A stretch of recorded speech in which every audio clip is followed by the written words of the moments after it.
Thank you for the introduction, Vijay.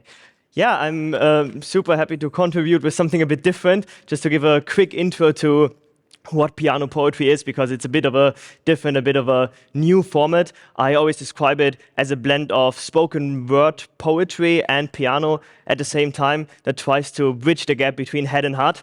Because over the last years in climate advocacy, I've seen that we learned kind of everything about climate change, but the one thing that we didn't learn is how to care about it. And that's why I try to translate facts into feelings and try to answer the question, how can we move people not just to understand, but to actually care about exactly the issues that we are talking about today. So the piece that I'm about to perform is called Here Comes the Sun, and it's also accompanied by the song Here Comes the Sun from the Beatles, and of course it's about the energy transition.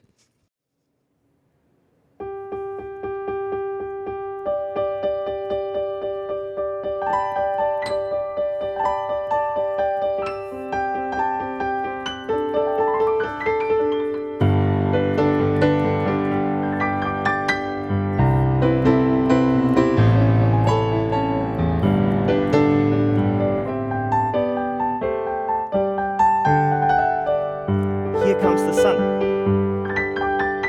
reminding us that the cleanest source of energy was always above us and never below. Although there's a challenge in letting go, we must focus on building a sustainable energy flow. And it's not hard to see. We need EVs, PVs and LEDs, batteries, efficiency and R&D. We can transform the world's carbon intensity, yet there tends to be a tendency for us to say that politically, realistically, the feasibility is great. But political will itself is a renewable resource. We just have to rearrange our course and interchange our power source. A green future is a human right. And if humans are right, we should all unite and collectively decide to choose the side of no divide, which happens to coincide with our motto.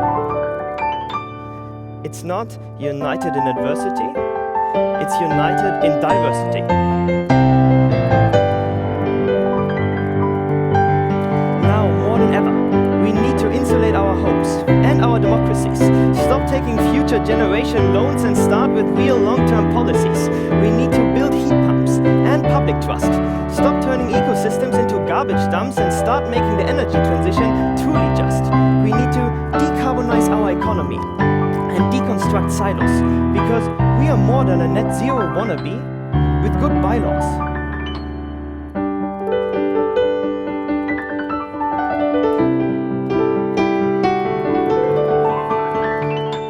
Here comes the sun, but we are choking on the flames of a disease called externalities. Yes, we're sick with a flu called CO2. Here comes the sun, but our energy still burns futures before they begin. We call transitional fossil fuels a win, not a sin, and our atmosphere gets thin while we keep playing to the violin of lobbyists, not citizens. Here comes the sun, but the only thing that's rising faster than the sun is our sea level. And we look the devil in the eye and say, it's a good day. The sun is out, coal subsidies are in, but don't worry, it's a win-win because we can sequester the carbon. I beg your pardon? Carbon capture to solve the climate crisis while ignoring that fossil fuel consumption still rises is like burning all the trees in the spring so the forest fire doesn't take them in the summer. So business as usual is delusional. We try to price a planet in burnout, like you could PayPal your way out of a drought. And if a climate hazard generates a steady cash flow, investment banks will think about the IPO. Because for some, green is just greed with a typo. ESG is a nice portfolio add-on, but we can't buy the Amazon on Amazon if it's gone. And same-day shipping won't stop our climate from tipping.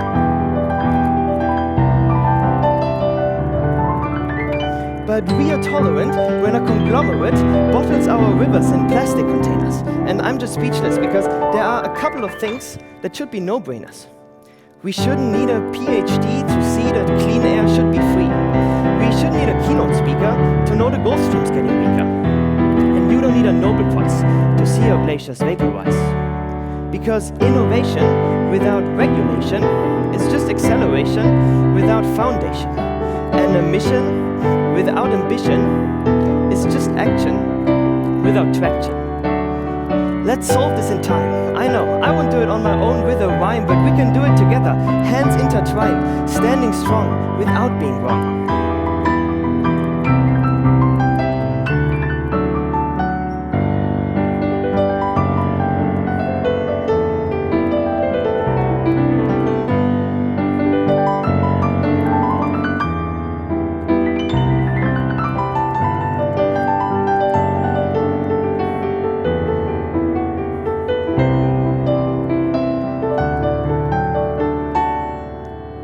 Here comes the sun,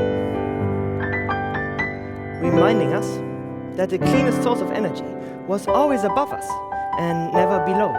Although there's a challenge in letting go, we must focus on building a sustainable energy flow. And it's not hard to see. We need EVs, PVs and LEDs, batteries, efficiency and R&D. We can transform the world's carbon intensity, yet there tends to be a tendency for us to say that politically, realistically, the feasibility is grey. But political will itself is a renewable resource. We just have to rearrange our course and interchange our power source. A green future is a human right. And if humans are right, we should all unite and collectively decide to choose the side of no divide. And I think we should abide by a new motto. United in certainty, united in urgency, united in diversity.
Thank you. Thank you, Joshua.